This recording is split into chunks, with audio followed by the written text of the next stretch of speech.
Hi everyone, आप देख रहे हैं चैनल अमीन इन्फो। इस वीडियो में हम बात करेंगे एमबीए एग्जामिनेशन फॉर्म से रिलेटेड। एग्जामिनेशन फॉर्म किसको भरना है, कैसे भरना है, कहां से भरना है, क्या लास्ट डेट है, आइए समझते हैं। उससे पहले मैं आपको रिमाइंड करवा दूं, जिन बच्चों को नहीं पता, सेमेस्टर 1 और 3 का जो रिजल्ट है एमबीए का ऑलरेडी आ गया है।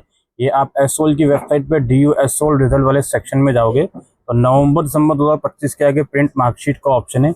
यहाँ जाकर आप अपना जो रिजल्ट है वो देख सकते हो। कॉलेज नेम में केवल school of open learning select कीजिएगा, नॉर्थ वेस्ट मेल फीमेल कुछ भी नहीं। ठीक है जी, तो पहले वहाँ से अपना रिजल्ट देख लें जिसने भी नहीं देखा।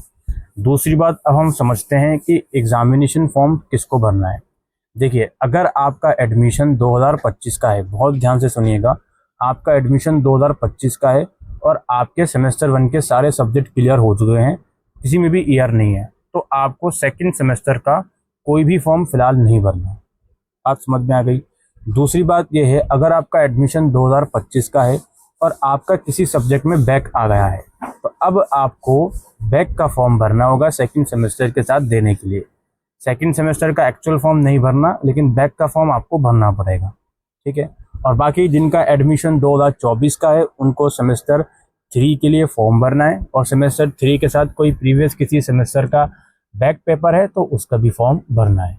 इसी तरीके से आपका एडमिशन अगर और पहले का है, आपका अगर एमबीए अभी तक कंप्लीट नहीं हुआ, आपका ईआर है तो उसका फॉर्म भरना है। बात समझ में आ गई। एमबीए के अंदर अगर किसी सेमेस्टर में ईआर आता है तो उसका एग्जाम आप नेक्स्ट इमीडिएट सेमेस्टर के साथ दे सकते हो।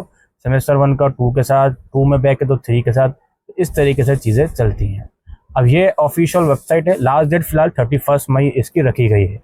ये इसकी ऑफिशियल वेबसाइट है। यहाँ पर आप लोग देख रहे हो एमबीए पीजी एग्जाम फॉर्म का ऑप्शन है, इस पर आप क्लिक करोगे। इस पर क्लिक करने के बाद अपना रोल नंबर और बारकोड डालोगे। रोल नंबर का जो भी फॉर्मेट यहाँ पे लिखा हुआ है इसी फॉर्मेट में डालेंगे। लॉगिन करने के बाद इस तरह का इंटरफेस सामने आएगा। यहाँ पे आपका नाम वगैरह, इनरोलमेंट वगैरह लिखा रहेगा। यहाँ लेफ्ट साइड में देखिए एक एग्जामिनेशन फॉर्म का ऑप्शन है, इस पर आप क्लिक करेंगे।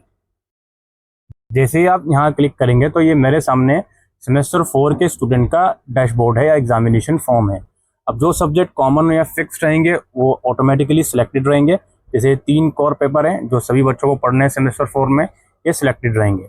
इसी बात ये लोग बोल रहे हैं कि कोई एक स्पेशलाइजेशन चूज करें।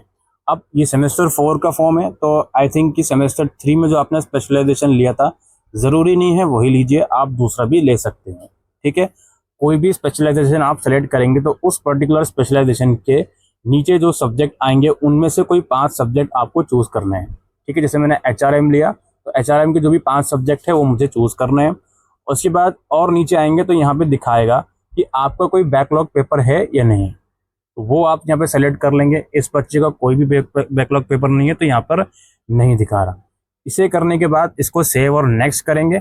अगर फीस पेमेंट से पहले अप्रूवल मांगेगा तो वेट कर लीजिएगा अप्रूव होने का, उसके बाद फीस पेमेंट कर दीजिएगा।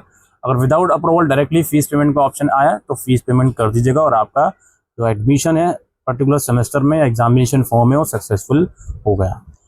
अच्छा, फीस पेमेंट के बाद यहाँ पे फ्री रिसिप्ट का भी एक सेक्शन है, इस पर क्लिक करके देख लीजिएगा फ्री रिसिप्ट आ रही है या नहीं। फिलहाल ये ऑप्शन वर्क नहीं कर रहा प्रॉपरली, तो थोड़ा सा इंतज़ार कर लीजिएगा। ठीक है। जिन बच्चों का 2025 का एडमिशन है और केवल बैकलॉग का फॉर्म भरना है तो उन्हें देख लीजिएगा किस तरीके से चीज़ें होंगी।